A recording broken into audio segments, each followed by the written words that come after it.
I'm Carrie Heeter. I teach serious game and user experience design at Michigan State University. And I started a company, MindTune Lab, to create apps for smartphone and virtual reality. I'm Marcel Allbritton. I teach about meditation and I see clients as a therapist. I'm trained in a several thousand-year-old system of yoga and meditation. Everything I do is grounded in experiences. The new paradigm of music, entertainment, and technology is about experiences. It's no longer about the hardware or the software or even the content. It's now about the experience. I've worked closely with a lot of brilliant subject matter experts on a lot of projects over the years. I've worked with astrophysicists from NASA. I've worked with microbiologists, oncologists, plant scientists, geneticists from Stanford, lots of really smart people. And one of the things I love about media projects is that I get to delve deep into all sorts of subject matters and get to learn a lot. So I would read everything I could, I would go to conferences, and I would get pretty smart about the area of the subject matter that we were working on. So much so, and I would listen to the person, I would talk to them a lot, that they would start trusting me. And they would start trusting me to not just have them write the content, but for me to write the content. And I would do more and more of their content because I knew their voice and I knew the kinds of things that were important, and they would just let me do that. And then I would show it to them and they would approve it. So I kind of thought it would be the same deal working with Marcel. So, how does it work in a design process when the subject matter expert is actually sharing something that's experiential? It's not really informational based. And the only way to really share it with the person you're working with is to have them have certain experiences and help them connect those experiences with principles. And then they're able to integrate that knowledge. So it's knowledge that you're sharing, not information. And he said to me, well, it's about knowledge, it's not information. I didn't know the difference between those words particularly. I still am not sure I do. And he said, and it's experiential. And if you want me to do this, you need to be having the experience. So you should become my yoga therapy client. So, okay, I submitted myself to yoga therapy to learn about mind, body, and to do this, starting that journey. And oh, by the way, that means you'll be healing and you'll be growing. You'll be going through this process. And I will be your meditation teacher. In these ancient systems of knowledge, the way you share the information with the other person is that it's in relationship, it's in context, in container. And for a lot of us in modern context, this is a really new experience. So about 2 years into the process, having meditated twice a day, so I'd meditated about 1,460 times, I kept wondering, well, in my experience, we would have a discussion. I would try to say, well, here's what it feels like to me. And he was like, there's much more to know. And so it's been extremely humbling. And I kept increasingly realizing, I've entered into a long-term apprenticeship that is different than anything I've ever done before. One area where most people can relate to this is when you think of the guild system, like in the medieval ages, or even in film production or music, where you have an apprenticeship period. So basically you're learning things through the experiences. So it's not really informational based. It's knowledge based, it's context based. So I've been studying and working with Marcel on this for about 4 years.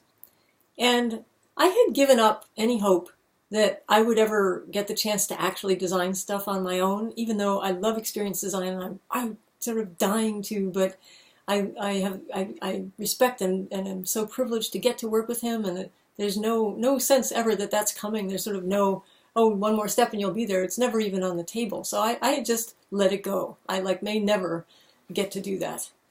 So when all of a sudden, finally, a couple of months ago, he said, oh yeah, okay, you're ready to start doing it. It's like, what? Really? I could try doing a 10-minute meditation? Of course, we've been through 5 drafts. It doesn't mean actually anything I say is going to work. So, but it's coming. It's so cool. Yeah. And so in our collaboration, what was really so amazing about it is there were lots of different hats we were each wearing. I was the teacher, I was the subject matter expert, I was the collaborator, I was the friend. And it's interesting, in terms of teacher, I was also kind of like the therapist. But this is also still my show. I'm footing the bill. I'm in charge of getting the apps out. These are my apps, my company. I'm spending 7 days a week working on this, and he's consulting with me part of one day. My career is invested in this, my reputation. This is my show. And it's really amazing because there's so much relationship involved in it. There's so much emotions. You know, my nature, my tendency is when there's a deadline, when there's stuff to be done, to prioritize getting the work done and let my own personal life and self go and not focus on keeping the relationship and the process beautiful. But that's not allowed to happen in this collaboration. Our collaboration was a lot of it was around this struggle of having some timelines that needed to be met in creating some systems, but also working with the process of learning and the process of understanding and giving that the space it needed in order to have a really powerful effect. Part of my job and part of my right is to push back.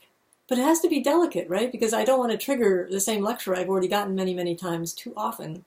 It's a delicate dance. But that's also part of what makes what we're creating even more alive, right? Because it really does. The joke I think of in my head is a meditation expert and a serious game designer walk into a bar. And there's a lot of mindful wrestling, and out comes some unusually interesting, I hope, unusually effective meditations. Basically coming from a perspective that the experiences that we were having in the process of creating what we were creating were going to heavily influence what we created and how people used it. So these meditation experiences, for example, how I was feeling when I was recording my voice. One of the things we did is often I would guide the experience while Carrie was actually having it. And so this would help me be in a certain place where there was something happening because it was connected to the experience. You know, often initially, just like where I am now, we would go out into nature and have these meditations. So I would have her experience the meditation. She would experience the meditation in nature. So the place where we were was influencing the feeling of what was happening. You know, you want to bring your ideal self into this kind of a situation. And it's a beautiful opportunity to say, okay, I'm going to try to do this all around, held in the best possible way. Whether your focus is in entertainment, music, or technology, there's something about knowledge as opposed to information. And the only way to really get the knowledge is to have the experiences. And then someone helps you to integrate principles with the experiences you're having. And then that knowledge becomes internalized in you. I experience moments, glimmers of realizing that my understanding is growing and is changing. Every so often it sneaks up on me. And the 20th time he tells me something, I understand it in a different way. I've spent hundreds and hundreds of hours editing our audios, adding pauses, making them what feel like the appropriate length. And I'm realizing that the pauses and the links and the pacing of meditations now is in my DNA. It's so much a part of me from living it that even though I've never actually designed my own meditation before yet, I feel that I know how they're supposed to feel all the way through, which is pretty cool. I can tell that meditating now, while I'm meditating and what happens during that time, is different than it was before. I can tell that I'm different than I was before. A big part of our goal was to always be conscious of the process, not just the outcome, but the experiences we were having as we were creating. How are those experiences influencing what we're creating and what is going to happen? This is really where we were focused.